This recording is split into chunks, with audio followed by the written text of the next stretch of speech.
From Washington, this is VOA News.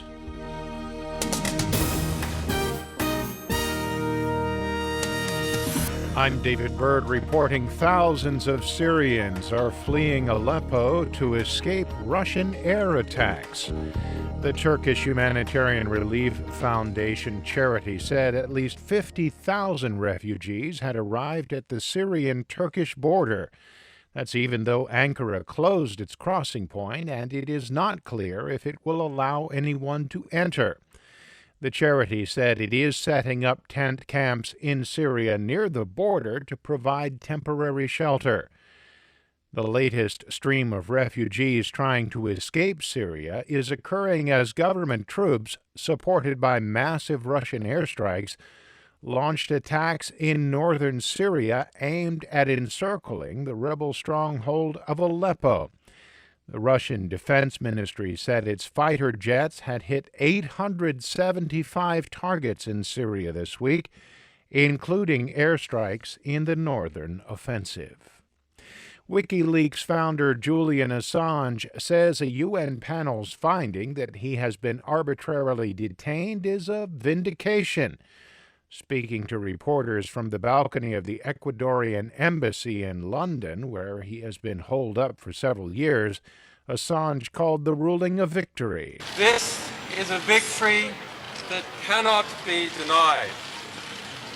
It is a victory of historical importance, not just for me, for my family, for my children, but for the independence of the UN system.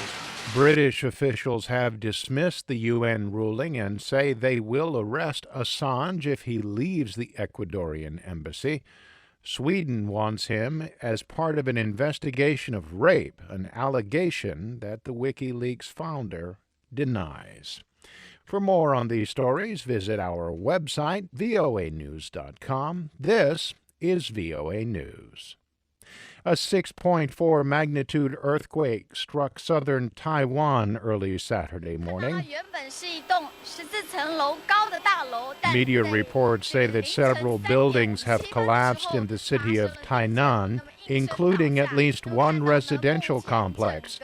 There were no immediate reports of casualties. The U.S. Geological Survey said the quake struck about 10 kilometers underground, about 31 kilometers southeast of Tainan, a city of nearly 2 million people. The Pacific Tsunami Warning Center said a destructive Pacific-wide tsunami was not expected. Brazilian health officials say they have found live Zika virus in saliva and urine samples.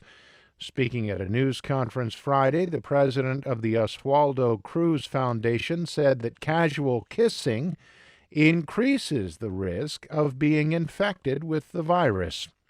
Meanwhile, the World Health Organization is advising officials not to accept blood donations from people who recently returned from countries affected by the Zika virus.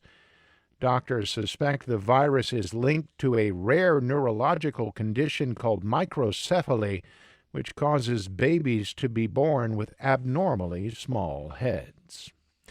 The U.S. economy had a net gain of 151,000 jobs in January. That is lower than the previous couple of months and less than most economists had predicted. The Labor Department report also said the unemployment rate fell slightly to 4.9%. A separate report on U.S. trade was less positive, showing the trade deficit grew $1.2 billion in December to a total of more than $43 billion for the month. At the White House, President Obama said there is some softness in the world economy, but his administration is committed to continuing growth. China's going through a transition. Europe's economy is still slow. A lot of the emerging markets are challenged. So that's all creating headwinds for a lot of U.S. companies who do business overseas. It makes it more difficult for us to sell exports. So we've got to pay attention to this, and we've got to take some smart steps this year to continue progress. Analysts say the strong U.S. dollar is making American-made products more expensive on global markets. And the New York City Fire Department has confirmed that at least one person was killed after a crane collapsed in Lower Manhattan during the busy morning rush hour Friday. 3 other people were injured, 2 of them seriously. The crane landed across an intersection and stretched about 2 blocks, crushing several parked cars. For more on these stories, you can always log on to our website. That's voanews.com. I'm David Byrd in Washington. That's the latest world news from VOA.